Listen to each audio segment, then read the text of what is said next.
नमः संस्कृत मित्रों। संस्कृत सारम परिवार में आपका स्वागत है। हम लोग महाकवि कालिदास द्वारा विरचित अभिज्ञान शाकुंतलम का चतुर्थ अंक पढ़ रहे हैं। पिछले वीडियो में हम लोग 3 श्लोक तक पढ़ चुके थे। अब हम लोग उसके आगे का पढ़ेंगे। अभी तक जो है हम लोग पढ़े थे कि कण्व ऋषि तीर्थ से वापस आते हैं तो शिष्य रात में आते हैं तो शिष्य को बोलते हैं, सुबह भोर होने वाला होता है, शिष्य को बोलते हैं कि जाओ देखो, बाहर निकल के थोड़ा देखो अभी कितनी रात्रि शेष है, क्योंकि उनको सुबह उठ के फिर स्नान ध्यान भी करना है, हवन पूजन करना है। तो शिष्य जाता है, बाहर देख के आता है। ये हम लोग पिछले 2 श्लोकों में पढ़ लिए हैं। तो अब हम लोग यहाँ से पढ़ते हैं आगे उसके। अनुसूया यद्यपि नाम विषय पराङ्मुखस्य जनस्य एतन्न विदितं तथापि तेन राज्ञा शकुन्तलायाम् अनार्यम् आचरितम्। शकुंतला कहती है, यद्यपि विषय नाम से, यद्यपि जबकि हम लोग विषय वासना, विषय से मतलब विषय रूपी विषय से हम लोग विमुख हैं। विषय भोग इत्यादि के बारे में हम लोग गृहस्थ के, एक तरह से गृहस्थ के बारे में, गृहस्थ आश्रम के बारे में हम लोग नहीं जानते। हम लोग साध्वी हैं, हम लोग आश्रम में रहते हैं, तपस्वी हैं, तो विषय से हम लोग परांगमुख हैं, विमुख हैं। हम लोग ज्यादा तो उसके बारे में नहीं जानते हैं। जनय माने हम लोग विषय से परांगमुख हैं, फिर भी विदितम, फिर भी इतना तो जान गए हैं कि तेन राज्ञा शकुंतलायाम अनार्यम आचरितम, फिर भी राजा के द्वारा, राज्ञा माने राजा के द्वारा शकुंतला के प्रति अनार्य आचरण को हम लोग जान गए, हम जान गए हैं।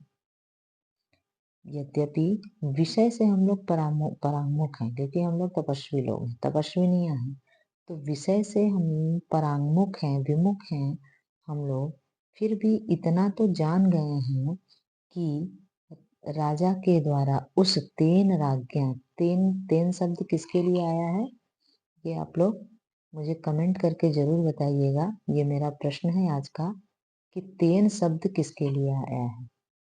तेन राज्ञा, उस राजा के द्वारा शकुंतला के प्रति किया गया अनार्य यानी बुरा आचरण, इतना तो समझ में आ गया है। उसका ये गलत आचरण, गलत व्यवहार हमारे समझ में आ गया है। वो गलत व्यवहार क्या है आगे आप लोग देखिएगा। अब एक लाइन शिष्य का है। शिष्य कहता है, यावत उपस्थिताम होम बेलाम गुरुवे निवेदयामि। जब, यावत माने जबकि, होम बेला का समय जब उपस्थित हो गया है, आ गया है, यानी जो होम इत्यादि करने का समय उपस्थित हो गया है, हो गया है, मैं ऐसा गुरु जी से निवेदन करता हूँ, जाके उनको बताता हूँ कि होम बेला का समय आ गया है, अब आप उठें और स्नान ध्यान करें। इति निष्क्रांतः, ऐसा कह करके वो निकलता है। अगला पैराग्राफ हम लोग देखते हैं।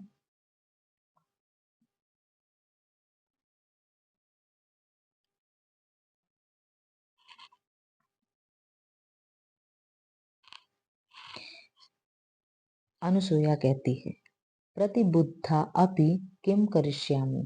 प्रतिबुद्धा यानी जागते, अच्छी तरह से जागते हुए भी, अपि माने भी, किम माने क्या, करिष्यामि माने करूं, अच्छी तरह से जागते हुए भी मैं क्या करूं। न मे उचितेषु अपि निज करणीयेषु हस्तपादम प्रसरति। प्रसरति माने फैलना, चलना। न में माने मेरे, नहीं हो रहे हैं, नहीं यहाँ से क्रिया से ले लीजिए, ये न अव्यय पहले आ गया है।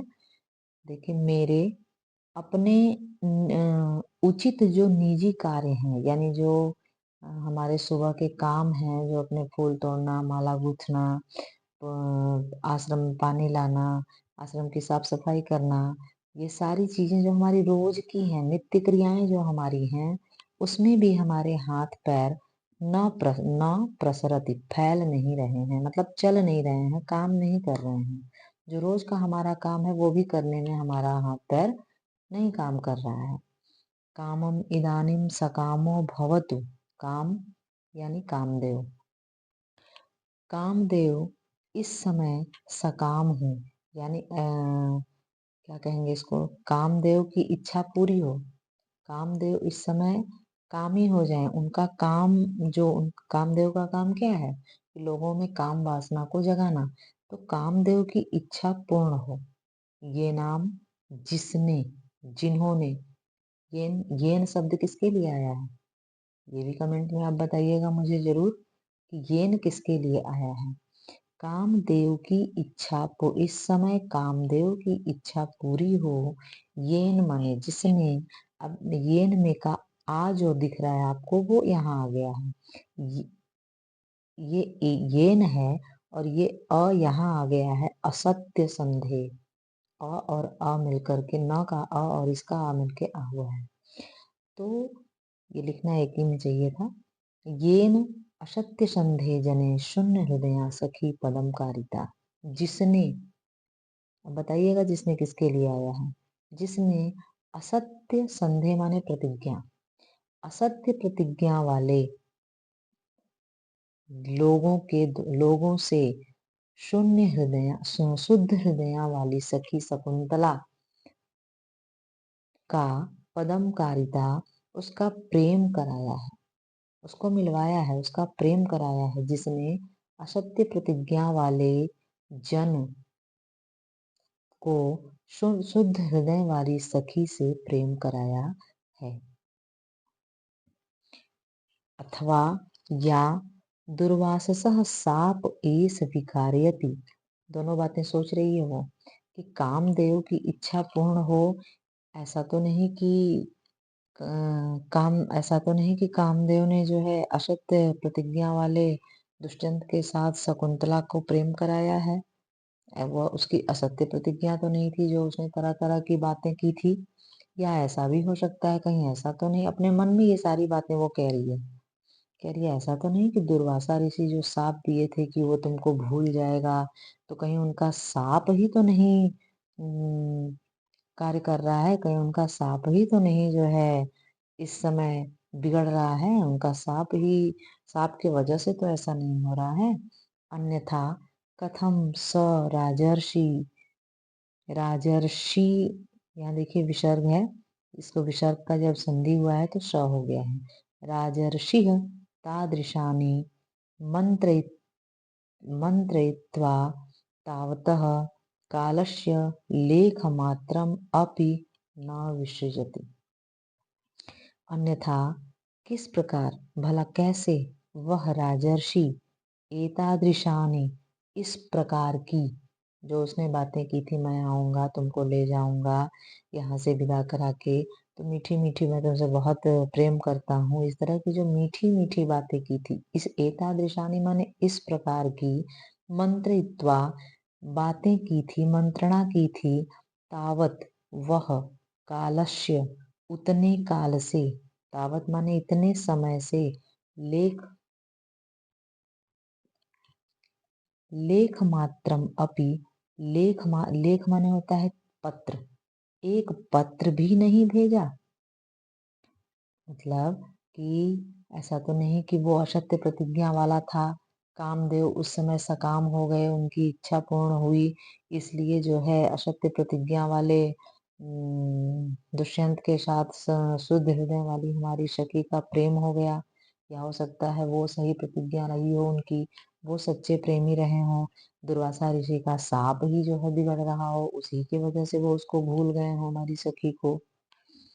नहीं तो ऐसा नहीं, लेकिन फिर वो सोचती है, फिर वही पहली लाइन पे आ जाती है, लेकिन अगर वो सच्चे हृदय वाले होते, अगर वो सच में सत्य प्रतिज्ञा वाले होते, तो क्या वह राजर्षि इतना मीठा मीठा प्रवचन, मतलब इतनी मीठी मीठी बातें किए थे, मंत्रणा किए थे, तो इतने समय से वो हस्तिनापुर गए हैं और एक चिट्ठी भी नहीं भेजते, यानी एक पत्र तो भेज ही देते शकुंतला के लिए।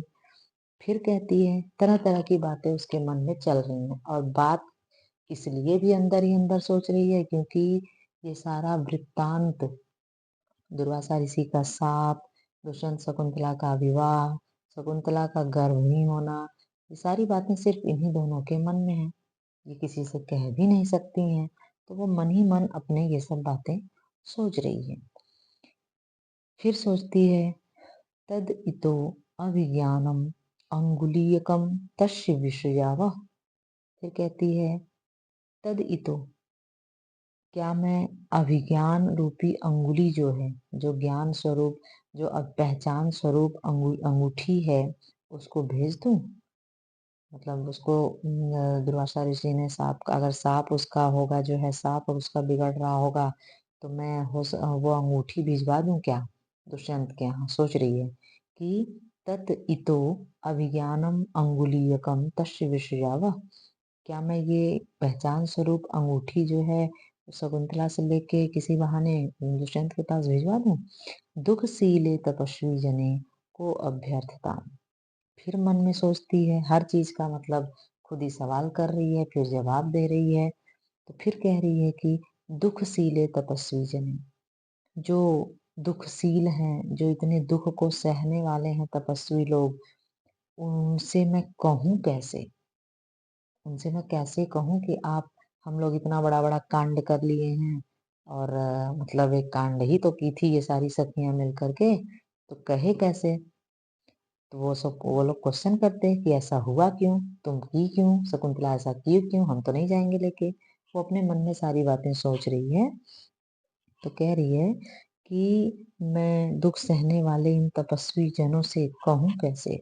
ननु सखी गामी दोष, निश्चय ही सखी ही हमारी दोषी कही जाएगी, हमारी सखी ही दोषी हो जाएगी कि उसने ऐसा किया क्यों। की है तो भुगते, कहते हैं ना लोग कि तुम की हो भैया तुम भुगतो, हम तो नहीं जाएंगे, हम क्यों जाएं अंगूठी लेके। तो फिर सोचती है, अरे नहीं नहीं, हम किसी से कहेंगे तो लोग कहेंगे कि शकुंतला का ही दोष है, हमारी सखी ही दोषी हो जाएगी। व्यशीतापि न पारयामि प्रवास प्रतिनिवृत्तस्य तात काश्यपस्य दुष्यंत परिणिता परिणिताम आपन्न सत्वाम शकुंतलाम निवेदयितुम। कहती है कि व्यशितापी, व्यशितापी माने होता है कि वो बहुत लालायित है, वो बताना चाहती है, वो सब कुछ करना चाहती है, लेकिन फिर भी पारयामी कुछ कर नहीं पा रही है। अपनी सखी के लिए कुछ करना तो चाहती है, लेकिन कुछ कर नहीं पा रही है। प्रवास कृतनिवृत्तस्य, प्रवास से लौटे हुए, तात काश्यप को, दुष्यंत के विवाह, और गर्भिणी शकुंतला, दुष्यंत से विवाह और दुष्यंत की गर्भिणी मतलब जो उसके गर्भ में बच्चा है, उस ऐसी शकुंतला के बारे में बता दूं क्या? बता दूं, तात काश्यप से निवेदन करूं, इत्थम गते अस्माभिः किम करणीयम। कहती है कि हमें हमें क्या करना चाहिए, हमारे कुछ समझ में नहीं आ रहा है, इस समय हमें क्या करना चाहिए। मतलब अपने मन में वो तरह तरह के विचार कर रही है। यहाँ तक हम लोग पढ़ लिए हैं, थोड़ा सा और पढ़ लेते हैं, एक पैराग्राफ, फिर अगला श्लोक हम लोग पढ़ेंगे नेक्स्ट एपिसोड में।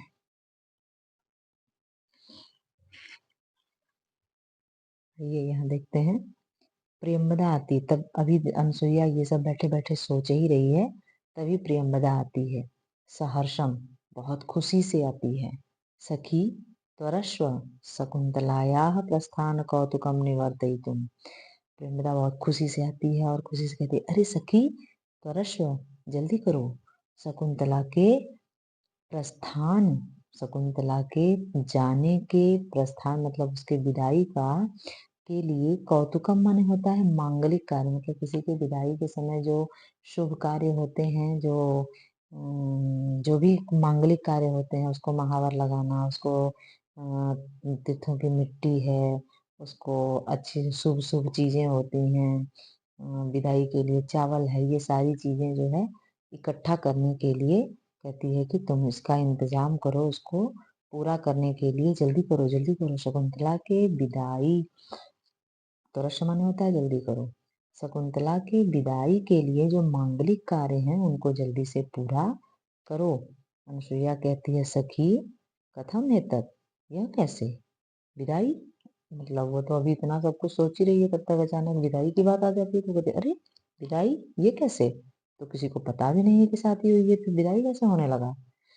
तो प्रेमदा कहती है श्रेणु, सुनो, इदानीम सुख सहित प्रच्छिका शकुंतला सकाशम गतास्मि। कहती है सुनो, इस समय मैं सुख से सोई है कि नहीं, मतलब सुख सहित इस समय सुख से सोई है कि नहीं ऐसा पूछने के लिए शकुंतला सकाशम, शकुंतला के पास गतास्मि मैं गई। मतलब इस समय जब प्रेमदा के मन में ये बात आई कि अच्छा थोड़ा देखें तो शकुंतला अच्छे से सोई है कि नहीं, दिन भर तो टेंशन में ही थी, तो वही कहती है इस समय सुख से सोई है या नहीं यह पूछने के लिए मैं शकुंतला के पास गई। अनसुईया कहती है ततस्ततः, फिर क्या हुआ, फिर उसके बाद जैसे हम लोग पूछते हैं ना, जैसे कोई बात होती है हमें उत्कंठा होती है जानने की, तो हम कहते हैं ना कि अच्छा उसके बाद क्या हुआ, तो वही कहती है कि फिर क्या हुआ। तो प्रेमदा कहती है तावद एनाम लज्जा अवनत मुखीं परिष्वज्य तात काश्यपेन एवं अभिनंदितम। प्रेमदा कहती है कि तावद इनाम, उसका उस समय उसका लज्जा से अवनत, मतलब लज्जा से शर्म के मारे झुका हुआ मुख, अवनत अवनत मुखी होता है ना, यानी नीचे को मुख, जब शर्म से नीचे को मुख हो जाता है तो झुकाए हुए, अपना चेहरा झुकाए हुए थी। और लज्जा से झुकाए हुए मुख वाली शकुंतला को तात काश्यप के द्वारा परिष्वज्य, गले लगा करके, मतलब उसका आलिंगन करके उसे अभिनंदित करते हुए मैंने देखा। तावत एनाम माने वहां पर जहां वो गई थी शकुंतला के घर में, वहां पर जो है लज्जा अवनत मुखी, लज्जा से नीचे मुख की हुई शकुंतला को परिष्वज्य माने गले लगाते हुए, आलिंगन करते हुए तात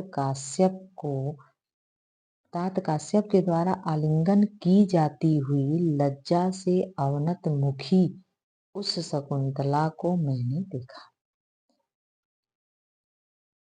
और उसे गले लगा करके अभिनंदित कर रहे थे। अभिनंदित करते हुए क्या बोल रहे थे कि दृष्टिया माने सौभाग्य के द्वारा, भाग्य से, भाग्यवश धूमाकुलित दृष्टेः अपि पावक एव आहुति पतिता। धीरे धीरे इसलिए आप वाचन कर रहे हो ताकि आपको एक एक शब्द की संधि और व्याकरण उसका समझ में आए। देखिए, सौभाग्य के द्वारा धुएं से व्याकुल दृष्टि भी, धुएं से, जैसे जब हम लोग हवन वगैरह करते हैं तो उससे हमारी आंख क्या होती है, उससे निकलने वाले धुएं से हमारी आंख एकदम, आंख में पानी भर जाता है, धुआं लगता है तो हम आंख बंद कर लेते हैं और आंख बंद करके हम हवन कुंड में आहुति डालते हैं ना, स्वाहा स्वाहा करते हैं ना, तो कितना भी हम अपना आंख बंद कर लेते हैं फिर भी हमारी आहुति अग्नि में ही जाके हवन कुंड में ही गिरती है। ऐसा नहीं है कि हम किसी के मुंह पे फेंक देते हैं। तो वही चीज आपको एग्जाम्पल के लिए बता रही हूँ। तो वही चीज यहाँ पे कह रही है कि काश्यप ऋषि जो है बोले, उनको बोलते हुए सुनी कि सौभाग्य से धुएं से व्याकुल दृष्टि होने पर भी आहुति, पावक माने अग्नि में ही गिरी है। पावक यहाँ कौन है, दुष्यंत है, दुष्यंत के लिए पावक शब्द आया है, आहुति आया है शकुंतला के लिए। तो कहते हैं कि भाग्यवश, सौभाग्य से धुएं से व्याकुल दृष्टि होने पर भी आहुति अग्नि में ही गिरी है वत्से, बेटी सुशिष्य परिदत्ता विद्या अशोचनीय असी समृता। कहते हैं कि हे बेटी, सुशिष्य को, अच्छे शिष्य को दी गई विद्या की तरह, विद्या की तरह अशोचनीय, असी अशोचनीय हो गई हो तुम।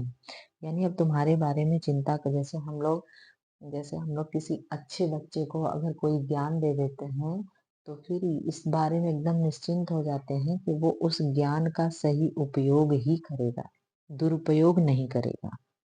और अगर किसी गलत बच्चे को, किसी मूर्ख बच्चे को, या किसी कम जानकार बच्चे को, अज्ञान बच्चे को अगर हम कोई चीज सिखा देते हैं तो उसको वो सही दिशा में उसका प्रयोग नहीं करता है। तो उसी तरह काश्यप कह रहे हैं कि अच्छे शिष्य को जो विद्या देकर के जैसे गुरु निश्चिंत हो जाता है, वैसे ही अच्छे शिष्य को दी गई विद्या की तरह तुम हमारे लिए अशोचनीय हो गई हो। ये सुशिष्य कौन है? दुष्यंत। और विद्या कौन है? शकुंतला। अद्यैव ऋषि रक्षिताम त्वाम भर्तु सकाशम विसर्जयामि। आज ही, अद्य एव, आज ही ऋषि रक्षिताम, ऋषियों के द्वारा, ऋषियों के संरक्षण में, ऋषियों के द्वारा सुरक्षित तुम्हें, और भर्तु माने होता है स्वामी, पति, पति के पास विसर्जयामिति भेज दूंगा, भेजता हूँ। अनुसुईया कहती है अथ केन सूचितस्तात काश्यपस्य वृत्तान्तः। अनुसुईया कहती है अरे, यह किसके द्वारा सूचना दी गई तात काश्यप को? इस वृत्तांत की सूचना तात काश्यप को किसके द्वारा दी गई? तो प्रेमदा कहती है अग्निशरणम प्रविष्टस्य शरीरम बिना छंदो मैया वाण्या। अग्निशरणम माने होता है हवन कुंड। अग्निशरणम माने हवन कुंड में प्रविष्ट, और शरीर मतलब शरीर के बिना, शरीरम बिना, अशरीर छंदोमयी वाणी के द्वारा, मतलब बिना शरीर के, शरीरधारी नहीं थी, केवल उस हवन कुंड से छंदोमयी वाणी निकल रही थी, और उसी वाणी से ही ये बताया गया है काश्यप ऋषि को। अनुसुईया कहती है सविस्मयम, आश्चर्य से कहती है कथम वह, कैसे, कैसी वाणी थी वो? प्रेमदा कहती है संस्कृतम आश्रित्य, संस्कृत की का आश्रय लेकर के, मतलब संस्कृत में वो छंद बोला गया था। यहाँ तक हम लोग पढ़ लिए हैं। अब श्लोक नंबर 4 ये हम लोग अगले एपिसोड में पढ़ेंगे। अगर आपको कोई भी दिक्कत हो इसमें, अगर आप आगे ऐसे ही पढ़ना चाहते हैं, व्याकरणात्मक टिप्पणी भी चाहते हैं इसकी कि मैं अलग से दूं, तो आप मुझे कमेंट करके बता सकते हैं।